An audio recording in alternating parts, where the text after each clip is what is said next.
Olá pessoal, tudo bem? Bom, a partir de hoje vamos iniciar nosso curso de Química 4, tá? E vão ser postados vídeos semanalmente sobre cada assunto. Então eu espero que todos vocês gostem e façam bom proveito. Então vamos começar o vídeo de hoje. Bom, no vídeo de hoje vamos falar o primeiro tema do nosso curso, que é a parte de cinética química. E antes de falarmos sobre essa parte de cinética química, precisamos entender o que é a cinética química estuda. Bom, esse termo cinético ele está relacionado com a velocidade, né? Como vocês viram lá na parte de física. Por exemplo, lá na parte de física vocês viram que todo corpo que tem velocidade ele tem uma energia cinética associada a ele. Então, o que é que a cinética química ela vai estudar? A cinética química ela vai estudar exatamente a velocidade com que as reações químicas ocorrem e os fatores que influenciam na velocidade de uma reação química. Então, como exemplo, podemos observar aqui três reações que ocorrem no nosso cotidiano. A primeira reação é uma reação de corrosão, tá? Lembrando que a reação de corrosão ela é uma reação de oxidação.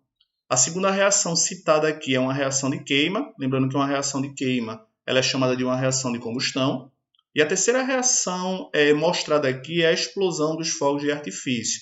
Lembrando que a explosão dos fogos de artifício não deixa de ser uma reação de combustão. Sim, outra coisa também que vocês não podem esquecer é que uma reação de combustão ela é uma reação exotérmica, ou seja, é uma reação que ocorre com liberação de calor. Bom, considerando essas três reações, podemos estabelecer essa seguinte ordem com relação à velocidade. A reação de corrosão, dentre os três exemplos, é a reação que ocorre de forma mais lenta. A combustão da lenha, podemos falar que ela ocorre de uma forma mais rápida, enquanto a explosão dos fogos de artifício ocorre de forma instantânea. Então, considerando o sentido da seta da esquerda para a direita, podemos notar que da corrosão até a explosão dos fogos de artifício, você tem um aumento na velocidade da reação. Ou seja, a combustão é uma reação que ocorre de forma mais lenta, enquanto a explosão dos fogos de artifício é uma reação que ocorre muito rápida, né? De forma instantânea. Bom, como estamos falando muito sobre velocidade das reações químicas, a primeira coisa que precisamos saber calcular é a velocidade de uma reação química. Então, uma reação química ela pode ser representada genericamente dessa forma. Você tem reagentes, tá? Formando produtos. Lembrando que nesse caso aqui você tem apenas um único reagente formando apenas um único produto. Outra coisa também que você não pode esquecer é o significado dessas letras minúsculas. Essas letras minúsculas são os coeficientes estequiométricos da reação. São aqueles coeficientes que utilizamos para ajustar, para balancear uma reação química. Bom, a velocidade média de uma reação ela é definida dessa forma. Note que aqui está sendo calculado a velocidade média em relação ao reagente A e a velocidade média em relação ao produto B. A velocidade média de uma reação ela é sempre a variação da quantidade sobre a variação do tempo. Essa quantidade aqui ela pode ser expressa de várias formas. Pode ser, por exemplo, massa, mol. No caso específico aqui, estamos expressando concentração. Lembrando que essa representação aqui de um colchete em frente ao outro representa a concentração molar. Lembrando que a concentração molar pode ser chamada também de concentração em mols por litro. Então, a velocidade média com relação a um reagente A, ela é a variação da concentração de A sobre a variação do tempo. A velocidade média com relação ao produto B é a variação da concentração de B sobre a variação do tempo. Lembrando que a variação é sempre uma diferença, tá? É uma grandeza final menos a inicial. No caso aqui, a variação da concentração ela vai ser expressa como a concentração final menos a inicial, e a variação do tempo vai ser expressa como o tempo final menos o tempo inicial. Bom, já vamos ver o que é que significa esse menos aqui. Um pouquinho de paciência. Para uma reação química genérica desse tipo, A mais B produzindo C mais D, podemos demonstrar que as velocidades de cada participante desse se relacionam dessa forma. Você tem uma reação aqui em que eu tenho dois reagentes, A e B, formando dois produtos, C e D. Então, a velocidade média do participante A é igual a de B, que é igual a de C, que é igual a de D. Sendo que essas velocidades médias você tem que dividir cada uma delas pelo índice estequiométrico. Ou seja, a velocidade média de A dividido pelo índice de A vai ser igual à velocidade média de B dividido pelo índice de B, que é igual a de C, que é igual a de D. Uma coisa importante para você observar em uma reação química é que uma reação química ela sempre ocorre da seguinte forma. Você tem os reagentes reagindo entre si, produzindo os produtos. Se eu for falar em termos de quantidade, como os reagentes estão produzindo os produtos, significa que a quantidade de reagentes com o passar do tempo ela diminui, enquanto a quantidade de produtos com o passar do tempo ela vai aumentar. Ou seja, a concentração dos reagentes diminui com o passar do tempo, enquanto a concentração dos produtos aumenta com o passar do tempo. Graficamente, podemos representar isso que foi falado dessa forma. Você tem um gráfico aqui decrescente, esse gráfico em vermelho que está representado por A, e aqui você tem um gráfico crescente representado por B. Esse gráfico em vermelho, ele representa um gráfico da concentração dos reagentes. Note que a concentração dos reagentes está diminuindo com o passar do tempo. Então, esse gráfico A ele está representando um reagente. E note que esse gráfico aqui em azul, a concentração está aumentando com o passar do tempo. Então, esse gráfico aqui, ele se refere a um produto. Tá? Então, graficamente, podemos representar produtos e reagentes de uma reação química dessa forma. Bom, como estamos falando muito sobre reações químicas, a primeira coisa que precisamos entender é como ocorre uma reação química, tá? Bom, para explicar a ocorrência de uma reação química, vamos utilizar uma teoria chamada teoria da colisão. Bom, para a ocorrência de uma reação química, os reagentes eles têm que obedecer a alguns critérios, que são os critérios que vamos que vamos ver agora. Bom, o primeiro critério é que os reagentes eles têm que possuir afinidade química entre si, ou seja, eles têm que possuir afinidade para reagir. Segunda coisa, você tem que possuir um contato entre os reagentes, ou seja, os reagentes eles devem colidir para que haja a possibilidade de ocorrer a reação química. E a colisão entre os reagentes, elas devem ocorrer com uma geometria favorável. Ou seja, se os reagentes eles colidem a partir de uma geometria favorável, a reação ocorre. Se essa colisão não ocorrer com a geometria favorável, a reação ela não ocorre. Bom, nessa figura abaixo, tem 3 exemplos aqui de colisões. Então, aqui você tem os reagentes, essa parte aqui que eu estou grifando de vermelho. Bom, então note o seguinte, nessa primeira colisão entre esses dois reagentes, após a colisão, as moléculas continuaram da mesma forma. Se as moléculas continuaram da mesma forma após a colisão, significa que essa colisão aqui ela foi desfavorável, ou seja, a reação química ela não ocorreu. Segunda colisão. Note que os reagentes estão colidindo dessa forma aqui agora. Após a colisão, as moléculas continuaram na mesma forma. Então, essa segunda colisão também ela foi uma colisão desfavorável, não ocorreu a reação química. Já no terceiro caso, note que, após a colisão, teve a formação de 2 novas substâncias. Como teve a formação de 2 novas substâncias, essa colisão ela foi favorável. Como essa colisão ela foi favorável, a reação química ocorreu. Então, podemos resumir da seguinte forma. Quando há uma colisão favorável, a reação ocorre. O que é a reação ocorrer? É ter a formação dos produtos. Sendo que quando ocorre uma colisão favorável, antes da formação dos produtos, tem a formação de uma estrutura. Essa estrutura é chamada de complexo ativado. Já já vamos explicar melhor o que é que significa esse complexo ativado. Após a formação do complexo ativado, é a formação dos produtos. Bom, o que é esse complexo ativado? Bom, vamos voltar ao exemplo anterior. Aqui você tem 2 reagentes colidindo de forma favorável. Você tem uma molécula de H2 colidindo com a molécula de I2. Quando a colisão é favorável, tem a formação da estrutura do complexo ativado. esse complexo ativado, ela é uma estrutura instável. O que é que significa uma estrutura instável? Uma estrutura de alta energia. E as ligações do complexo ativado, elas são ligações muito fracas. Ou seja, nesse complexo ativado, as ligações são enfraquecidas e, após a formação desse complexo ativado, você tem a formação dos produtos. Então, o que é que acontece nesse complexo ativado? Essa ligação aqui se rompe, e essa aqui também, e você tem a formação dos produtos. Então, a sequência de ocorrência de uma reação química é essa. Os reagentes colidem entre si, forma-se uma estrutura instável, chamada de complexo ativado. Algumas ligações do complexo ativado se rompem para ter a formação dos produtos. Bom, uma grandeza, uma energia que precisamos conhecer é exatamente uma energia chamada de energia de ativação. O próprio nome é bem sugestivo.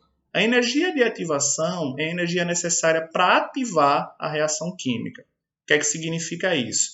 A energia de ativação é a energia necessária para iniciar qualquer reação química, ou simplesmente podemos definir a energia de ativação como a energia necessária para a formação do complexo ativado.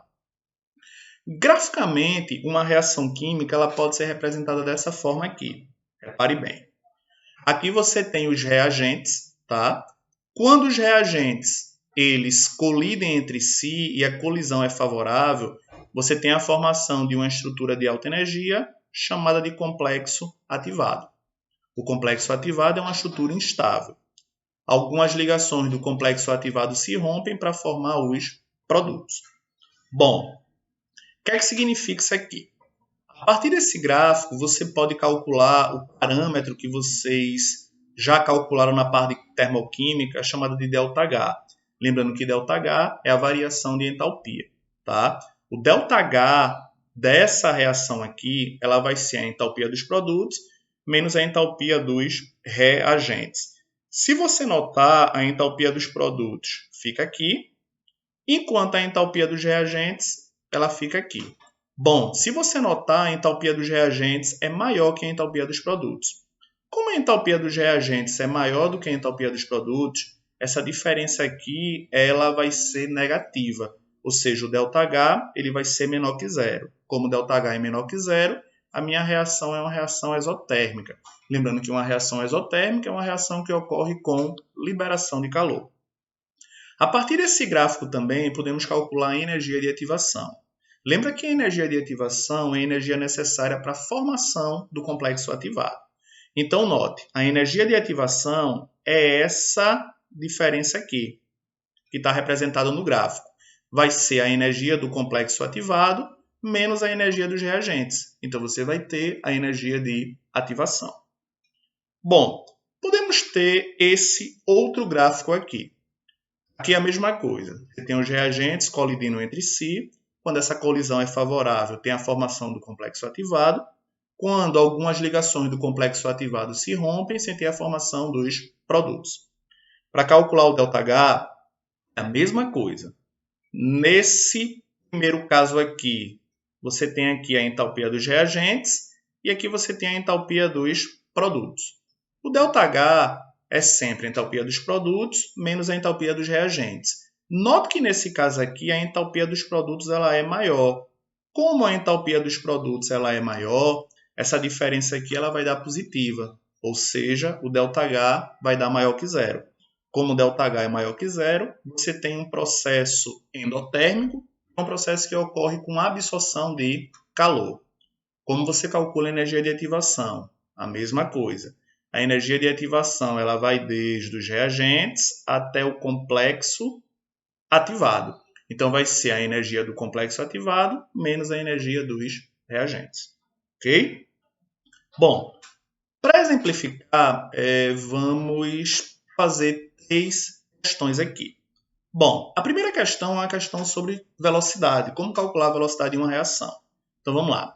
Considera a reação genérica, A mais B produzindo C. Medindo-se a concentração em mols por litro de A em diversos instantes, foram obtidos os seguintes resultados. calcule a velocidade média de consumo de A no intervalo de tempo entre 0 e 2 minutos. Note que a reação genérica é essa aqui, A mais B produzindo C. Ele quer a velocidade com relação a A. Como A é um reagente, sua concentração diminui com o passar do tempo. É o que é observado aqui. Ó. No tempo igual a 0, a concentração era 2. No tempo igual a 2, a concentração era 1,2. No tempo igual a 4, a concentração era 0,7. E no tempo igual a 6, a concentração era 0,4 mols por litro. Lembrando que essa concentração aqui ela foi diminuindo com o aumento do tempo. Então, ele quer que a gente calcule a velocidade média no intervalo entre 0 e 2 minutos. Então, lembra, a velocidade média ela vai ser igual à variação da concentração, no caso de A, sobre a variação do tempo. A variação da concentração de A vai ser a concentração final menos a concentração inicial. O ΔT, a mesma coisa. Tempo final menos o tempo inicial. A concentração final é a concentração no tempo igual a 2. Tá? No tempo igual a 2, a concentração é 1,2. Menos. A concentração inicial é no tempo igual a 0. No tempo igual a 0, a concentração é 2. Dividido pelo tempo final menos o tempo inicial. O tempo final é 2, o tempo inicial é 0. Essa diferença aqui, pessoal, ela vai dar negativa. O que é que significa essa diferença negativa? O que é que significa a velocidade negativa? A velocidade negativa significa que a concentração do participante está diminuindo com o passar do tempo. Tá? Então, significa que você tem um reagente. Para evitar o sinal negativo, eu vou colocar essa grandeza aqui em módulo. Ok? Então, vamos lá. A velocidade média da reação, 1,2 menos 2 dá 0,8. 2 menos 0, 2. 0,8 dividido por 2 vai dar 0,4. Qual é a unidade? Aqui em cima é concentração. Mols por litro. Aqui embaixo é tempo por minuto. Ok? Então, a velocidade média da reação ela vai ser 0,4 mol vezes litro a menos 1 vezes minuto a menos 1. Essa unidade também você pode escrever assim, 0,4 mols por litro por minuto. Tanto faz. Ok? Bom, a segunda questão é uma questão falando sobre esse gráfico. Então, vamos lá. No início do século XX, a expectativa da Primeira Guerra Mundial gerou uma grande necessidade de compostos nitrogenados. A Harber foi o primeiro na produção de amônia, a partir do nitrogênio do ar. Se a amônia for colocada num recipiente fechado, sua decomposição ocorre de acordo com a seguinte equação química não balanceada. Aqui você tem a amônia produzindo nitrogênio e hidrogênio. As variações das concentrações com o tempo estão ilustradas na figura abaixo. A partir da análise da figura acima, podemos afirmar que as curvas A, B e C representam a variação temporal das concentrações dos seguintes componentes da reação, respectivamente. Bom, aqui você tem uma reação química e ele está perguntando, ele está pedindo para você identificar nesse gráfico aqui cada participante desse. Note que aqui você tem um gráfico de concentração versus tempo. Bom, essa equação aqui, se você notar, ela está balanceada.